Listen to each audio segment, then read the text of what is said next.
Un examen más que profesional, pero además agradezco mucho su planteamiento. Claro que sí, y además lo hago con mucho gusto y trataré de responder puntualmente todas sus opiniones. Yo creo que tendremos que trabajar hacia la construcción de un tribunal constitucional, y el ejemplo concreto lo tenemos en Alemania, en donde se da un tribunal constitucional y una Suprema Corte. Y también tenemos el ejemplo de España. Pero cuando diseñemos el modelo tendremos que buscar que no haya un enfrentamiento entre los dos tribunales. Es decir, en el caso español sabemos que el Tribunal Constitucional resuelve una cosa y el Tribunal Supremo le impone una multa o castigos a los miembros del Tribunal Constitucional. Entonces, el diseño tendrá que ser muy puntual, con una división de funciones para que no haya ese choque o esa colisión que lo único que haría es perjudicar la buena vida y el buen funcionamiento de las instituciones. El método de selección por parte del Senado para los ministros de la Corte.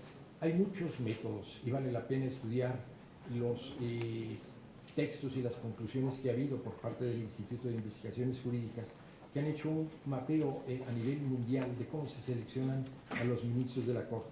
Hay quien sostiene que nosotros debemos de reconocer que la historia nos ha dejado esa enseñanza. En la última elección de Porfirio Díaz, en la última primera elección de Porfirio Díaz, él concursa para es candidato para 3 posiciones: gobernador de su estado, para senador y para magistrado del Tribunal Supremo, del tribunal de lo que equivaldría a la Suprema Corte de Justicia de la Nación. Un mismo candidato para 3 posiciones en un momento determinado. Él terminó siendo gobernador de su estado, decidió no ser senador, porque eso le obligaba a estar en la Ciudad de México, y ganó también la plaza de magistrado de la Corte, que no necesitaba en aquel entonces ser abogado. Él tenía una formación incipiente en materia jurídica, prueba de ello es toda la legislación que se hizo durante el tiempo que estuvo, y era un proceso electoral, y los procesos electorales se pueden distorsionar. Nosotros vemos como en otros países, como en los Estados Unidos, algunas funciones judiciales son mediante procesos y procedimientos de elecciones, y entonces el partido dominante es el que impone a los funcionarios de esa justicia de nivel, a nivel elemental o nivel primario, y la situación se complica mucho más. ¿Qué procesos de selección se utilizan, por ejemplo, en Alemania, que es con quien más familiarizado está? Ahí se convoca a la academia, básicamente las universidades, las asociaciones de abogados, los colegios de abogados, los colegios de profesionistas y los colegios de jueces, y hacen una selección de los candidatos y de los aspirantes, y a puerta cerrada un consejo de representación hace las propuestas de designación de los ministros de la Corte Suprema o del Tribunal Constitucional. Es un proceso en donde se oye a toda la población, en donde todos tienen la capacidad de hacer propuestas, de respaldar propuestas, y nosotros vemos la integración de su Corte Suprema principalmente constituida y con académicos, que combinan la función jurisdiccional con la función de las universidades. Grandes profesores son los que son seleccionados. En otros países como Estados Unidos, que es el esquema que nosotros teníamos en forma original, era la decisión del presidente de la República. Yo siento que este procedimiento, en donde se presentan ternas, por lo menos hay 2 partes que salen afectadas cuando no se rechaza la terna en su totalidad, y entonces es una exposición a las personas que yo siento que sus derechos humanos como juzgadores se ven violentados en cierta medida, porque los meten a un conflicto en donde el factor político, el factor económico, los intereses están presentes. No podemos negar que es una posición importante la función del ministro de la Corte, pero cuando influyen muchos sectores, como se hacía en el pasado, en donde los partidos políticos se repartían las posiciones, pues no daban los mejores resultados. ¿Qué tendríamos que hacer? Investigar, yo creo, y ustedes que tienen la posibilidad de modificar las leyes, quizás el día de mañana sería mucho más práctico que fuera uno el candidato y que ustedes como senadores decidieran si cumple o no con los requisitos establecidos. En el caso de los Estados Unidos hemos visto como, dependiendo la tendencia política del presidente, es el candidato a juez a la Corte Suprema. con la diferencia básicamente de que es un nombramiento vitalicio y que esa posición no siempre proviene del Poder Judicial. Y esa combinación ayuda a enriquecer a los poderes judiciales. En cuanto al marco de progresividad, yo creo que no se puede hacer una disposición ni una norma, puede quitarnos lo que ya tenemos. En términos generales, yo creo que sería una disminución del reconocimiento que se da a una institución. Entonces, yo siento que en un conflicto de carácter jurisdiccional hay la posibilidad de que se declare esa norma como no constitucional. Desde luego que esta reforma está afectando los derechos humanos en forma negativa. En cuanto a la posición del aborto, yo soy respetuoso, independientemente de la situación. Tenemos que diferenciar el uso del aborto como técnica de control natal, que se utilizó mucho en China y en otros países para tener el crecimiento demográfico, y el aborto terapéutico, cuando la vida de la madre está en peligro. Pero además es una decisión que tiene que tomar la mujer. Nosotros como hombres, como parejas, no podemos decidir sobre el cuerpo de la mujer. Es un respeto que tenemos que hacer sobre la mujer, y en eso no creo que compartan todos esta opinión, pero es algo que no podemos quitarles a las mujeres, esa decisión. Lo que sí tenemos que entender es que en los países, en las entidades en donde se ha permitido la interrupción del embarazo, el peligro de que mueran las mujeres a una edad de mujeres jóvenes por someterse en forma clandestina a un aborto, eso las ha colocado en una situación de mucho mayor peligro. Entonces nosotros recordamos aquí en México hace muchos años la cantidad de curanderas que ofrecían ese tipo de control para la fertilidad de las mujeres. ¿Qué opino de las Fuerzas Armadas? Yo soy contrario en términos generales a que la policía, la función policíaca sea desarrollada por las Fuerzas Armadas, el Ejército y la Marina. Pero la situación actual, ante la carencia que tenemos los mexicanos de esa seguridad para poder transitar, la única alternativa es echar mano de aquellos cuerpos que están bien organizados, que tienen la disciplina, que no tienen el nivel de corrupción que vemos en las policías municipales de casi todas las entidades. Uno se entera por la prensa, uno lo oye cuando viaja al interior de la República, en donde de las primeras cosas que deciden quienes tienen el control de hecho de las poblaciones son: me dejas a la policía porque van a ser los halcones, van a ser mis cuerpos de informantes, etc. Entonces tenemos que aceptar una realidad, y esa realidad nos obliga a tomar decisiones dolorosas como son estas para poder contener el crimen organizado. Yo creo que es una reflexión que tenemos que hacer, y yo soy partidario de que se utilice al Ejército y a la Marina, pero que se le ponga un término, no para que se queden y lleguen para quedarse. Y la sexta pregunta era con relación a la suspensión de la controversia, de la acción de inconstitucionalidad que se planteó recientemente por la Comisión Nacional de Derechos Humanos y un grupo del Senado. Yo creo que el ministro Pérez Dayán, a quien quiero y tengo una relación de amistad muy larga con él, no lo hizo bien. No lo hizo bien porque existe disposición expresa de que no se otorgará la suspensión en las acciones de inconstitucionalidad, y me extraña, realmente me extraña, que viniendo de un ministro de la talla de él, que ha resuelto miles de sentencias y además a quien admiro y tengo un gran afecto, hubiera resuelto eso. No dejo de ver que puede haber un tinte político y que ahora pues la situación se encuentra y tendrá que ser resuelta por el Pleno de la Corte. Y sobre el particular no quisiera pronunciarme, porque si el favor del Senado me lleva a ocupar una posición de esta, estaría adelantando una opinión al respecto. Pero en principio creo que está mal otorgada la suspensión en ese caso concreto. ¿Qué opino sobre la militancia partidista? Aquí tenemos un conflicto y que tendríamos que decidir qué valor es el supremo.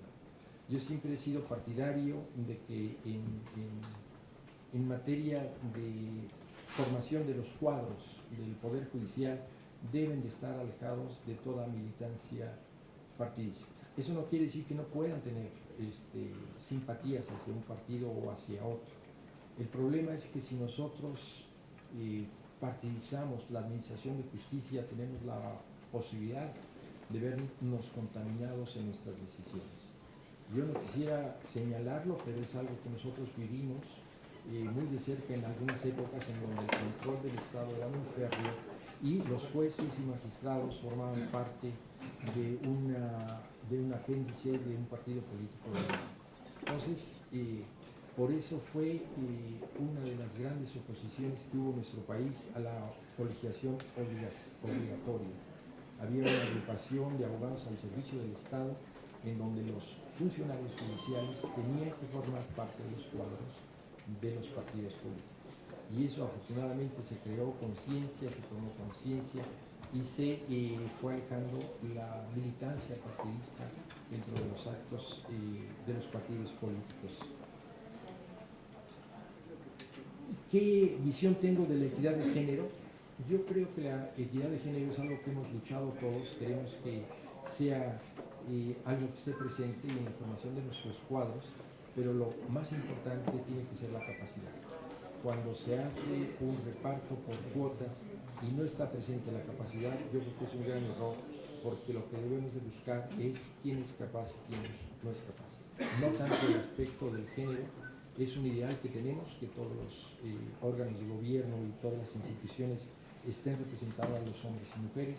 Eso lo veo, lo conozco. Vuelvo otra vez al ejemplo alemán, en donde quien es secretario de la defensa es una dama, igual que en otros países europeos como Austria, etc. Los países escandinavos son notables por eso, pero no por ello dejo de ver que lo que debemos buscar es el mejor perfil para una posición determinada. Y usted me señala muy claramente que quiere mi opinión con relación a las autoridades políticas intermedias y a los superdelegados. Se ha dicho que el federalismo está en crisis por esta decisión del Ejecutivo de designar a ciertos funcionarios para que representen el conjunto de dependencias en una entidad determinada. El hecho de que haya una especie de coordinador que concentre las decisiones con relación a la administración pública puede ser vista desde un punto de vista de una eliminación de un aparato burocrático muy grande. A mí me señalaba un gobernador amigo mío que había cerca de 60 funcionarios de dependencias y que la mayoría de ellos eran de él. O sea, él le proponía al secretario de Comunicaciones, le proponía al secretario de Salubridad esas posiciones. Y es vista desde ese punto de vista como una forma de controlar, sí, lo creo, el vínculo entre una entidad y el Estado. Son de la federación, son puestos por la federación, no afectan la organización de los estados y de los municipios. Entonces es una situación que tendría que verse. Sería interesante que escucháramos la opinión también de la Suprema Corte al respecto, si es una afectación directa a esa soberanía o no lo es. Y no me acuerdo cuál era la pregunta 10. Aquí está, ok. El caso Góngora, que se lo tengo bloqueado. Es un caso que para mí fue muy doloroso, no por los integrantes de las partes litigantes, sino por las partes involucradas que se refieren propiamente a mí. Este es un caso que obedece a ciertos principios que deben de regir la función judicial. Desgraciadamente en nuestro país cada día es más frecuente que se litiguen los medios, que un comentarista de radio o televisión dé un fallo y en la conciencia social se establezca qué pasó con relación a un asunto determinado. Yo le cuento rápidamente, con todo respeto, bueno, se inicia un expediente judicial como miles que se llevan a cabo en los tribunales. Una señora pide una pensión alimenticia para ella y para sus menores hijos. La jueza, sin tener todos los elementos, como acostumbramos a hacerlo en muchas ocasiones, dependiendo de las personas, fijamos la pensión alimenticia provisional.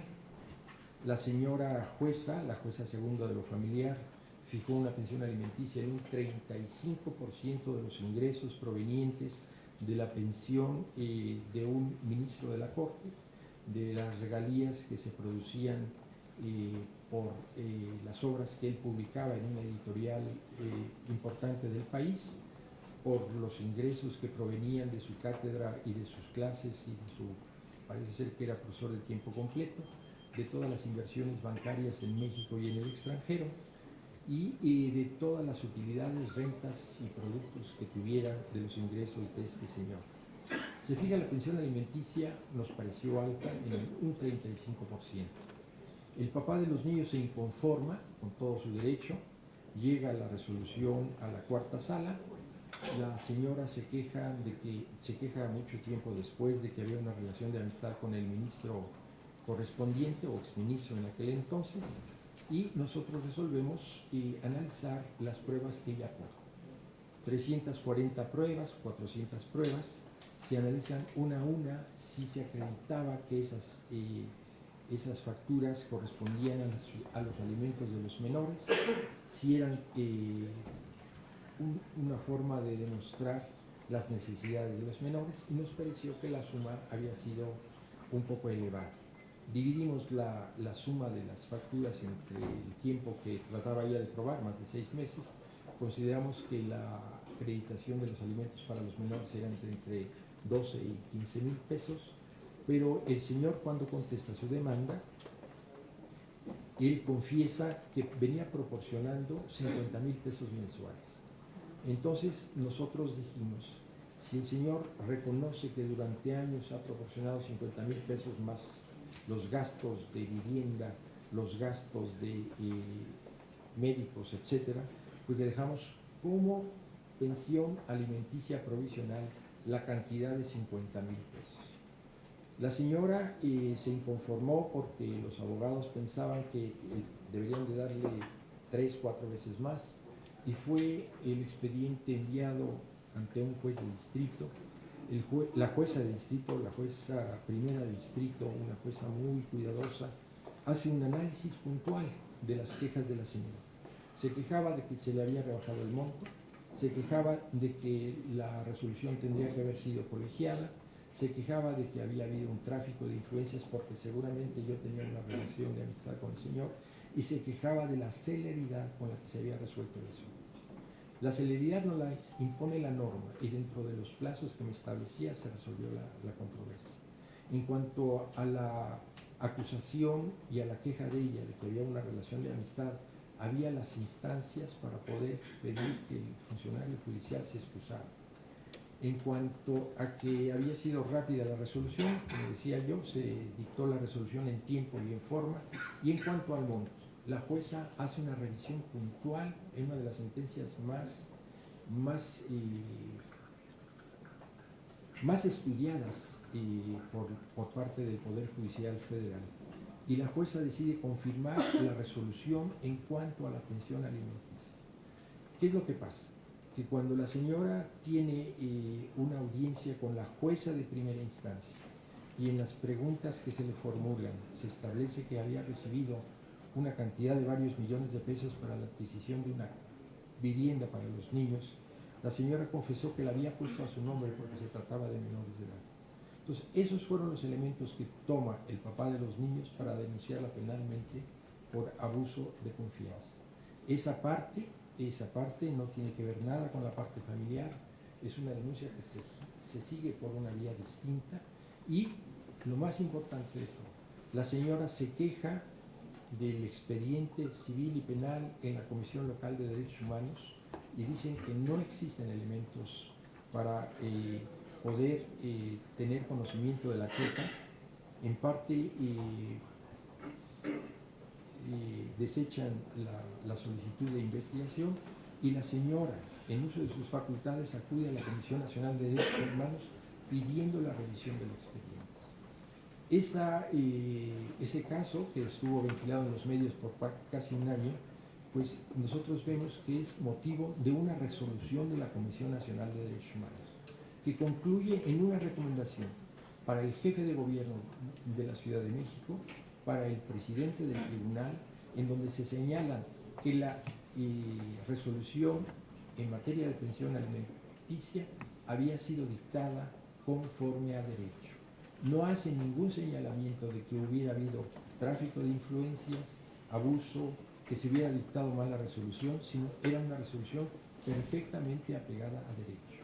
La recomendación es una recomendación pública que se conoce como la 32 del 2013 de la Comisión de Derechos Humanos, y es de destacarse que no fue encaminada al actuar jurisdiccional de la Cuarta Sala Familiar, y establece puntualmente lo siguiente: en relación con la presunta violación a los derechos de la niñez, en particular por la obstaculización, restricción, desconocimiento o injerencias arbitrarias en el interés superior del niño o de la niña atribuidos al personal de la Cuarta Sala Familiar, el expediente de queja se concluye por no existir suficientes elementos para acreditar la violación de los derechos humanos.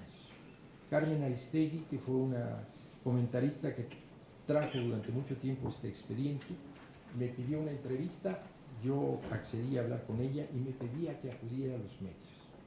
Yo no acudí a los medios en aquel entonces porque el expediente se encontraba sub judice, es decir, estaba siendo revisado por una autoridad federal.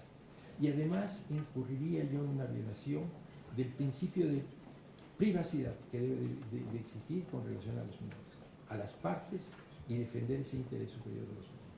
Entonces, de haberse comprobado que los gastos eran alrededor de 15,000 pesos y haber fijado en mi criterio 50,000 pesos por ser lo que venía pagando el padre, me pareció que era lo correcto. ¿Por qué no salía a los medios? Porque no debemos los juzgadores ventilar los asuntos judiciales en los medios, estemos o no estemos de acuerdo con lo que se nos imputa. Y desafortunadamente en este país, pues es nota de 8 columnas. Y entonces nosotros, como juzgadores, todos los jueces estamos expuestos a eso, en todas las resoluciones, cada una que dictamos, de los miles de resoluciones que dictamos al año, más de 2,000, no podemos salir a los medios a exhibirnos y a exhibir a las partes. Entonces, ese es el caso, esa es la pregunta 10, de las 10 que me preguntó, y esa es mi experiencia. Yo sí le recomiendo muy puntualmente a quien quiera verlo, el expediente familiar del juicio es público, es el expediente 970 del 2011, aquí está la resolución, se la hago entregar a usted si la quiere ver, se la paso yo, y para mí fue un caso muy triste, porque estaba 2 niños autistas en disputa. Y entonces nosotros decidimos, cuando la señora ingresa al reclusorio, pedir abiertamente que fuera la madre de la señora que había sido pareja de este señor la que los atendió. En el proceso fallece la esposa del ministro. En el proceso los hijos son exhibidos en el público y se les hace un bullying terrible a las escuelas. Entonces lastima a todo un grupo familiar por un asunto, por razones políticas y por razones de presión. Entonces, para mí, pues era un caso que estaba cerrado, es un caso que para mí quedó cerrado, y no sé cuál sea la situación actual, pero le puedo asegurar que esos 50,000 pesos que sirvieron de base para el pago de la pensión alimenticia eran justos, porque el señor tenía otros hijos, tenía otras mujeres que dependían de él, y no era fácil señalar un 35% para los menores. La señora no se comprobó que viviera con él en forma permanente, y entonces no tenía derecho a una pensión en carácter de cuarto. Espero haber dado cumplimiento. Gracias. Muchas gracias.